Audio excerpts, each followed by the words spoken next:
ఎక్కువ ఉంటది. ఇప్పుడు ఎల్ఆర్ఎస్ బాధితులు 26 లక్షల మంది ఆల్రెడీ అప్లై చేసుకున్నారు ప్రభుత్వానికి. అంటే ఇంకా 26 లక్షల మంది ఇంకా అప్లై చేసుకోలేదు. వాళ్ళ సంగతి ఏందో కూడా తెలియదు. 26 లక్షల మంది అప్లై చేసుకుంటే ఎంత ఆదాయం వచ్చింది రాష్ట్ర ప్రభుత్వానికి? కనీసం ఒక 30,000 కోట్ల రూపాయలు ఎల్ఆర్ఎస్ రూపాయన గవర్నమెంట్ కు కలెక్షన్ అవుతుంది. 30,000 కోట్లు.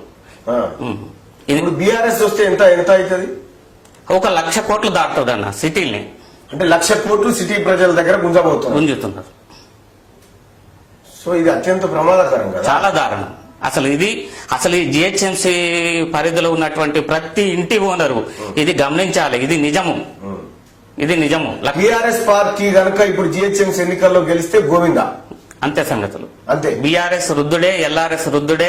ఎల్ఆర్ఎస్ లేని ప్లాట్లను రిజిస్ట్రేషన్ చేయని అని చెప్పి లక్షలాది ప్రజల్ని పీడిస్తున్నది మాత్రం కూడా నిజమే కదా, మనకు తెలుస్తుంది కదా. రిజిస్ట్రేషన్లు బంద్ చేసి 75 రోజులు అవుతుంది.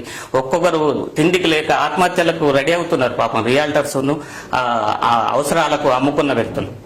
చాలా దారుణమైన పరిస్థితి ఏర్పడ్డది తెలంగాణలో. రాష్ట్ర వ్యాప్తంగా అన్ని జిల్లాల్లో ఉన్నటువంటి రియాల్టర్స్ గాని, అవసర రీత్యా ప్లాట్లు అమ్ముకున్న వాళ్ళు గాని నానా కష్టాలు, చాలా ఇబ్బందులు పడుతున్నారు అన్న. రైట్. ప్రజలారా చూస్తున్నారు కదా, జిహెచ్ఎంసీ ప్రజలారా, మీ ముందు అత్యంత ప్రమాదం పొంచి ఉంది.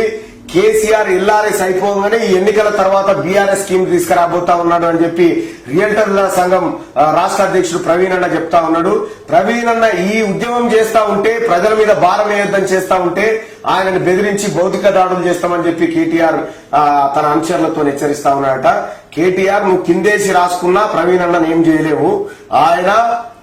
ఆయనకు క్యూ న్యూస్ అండగా ఉంటది, తెలంగాణ ప్రజానికం అంతా అండగా ఉంటది, డోంట్ వరీ. కానీ ఒక మాట చెప్తున్నా, హైదరాబాద్ జిహెచ్ఎంసీ పరిధిలో ఉన్న ప్రజలారా, దయచేసి టీఆర్ఎస్ పార్టీకి ఎన్నికల్లో ఓటేసిరనుకో బీఆర్ఎస్ అనే స్కీమ్ వస్తుంది, బిల్డింగ్ రెగ్యులరైజేషన్ స్కీమ్ అని వస్తుంది.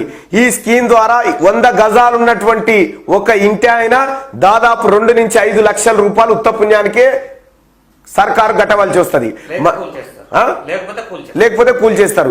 ఇది కావన్నా, ఈ కూల్చేటువంటి రాబోయే మన మీద పిడిగేస్తున్నటువంటి టీఆర్ఎస్ కావన్నా, లేకపోతే మన మీద మనం సేఫ్ గా ఎప్పట్లెక్క బ్రతకాలనుకుంటే టీఆర్ఎస్ ను బొందబెట్టాలన్నా మీరే ఆలోచించుకోండి. దయచేసి హైదరాబాద్ లో ఉన్నటువంటి ప్రతి ఇంటి ఓనర్ కు చెప్తా ఉన్నా, దయచేసి టీఆర్ఎస్ పార్టీ కోటేయకండి.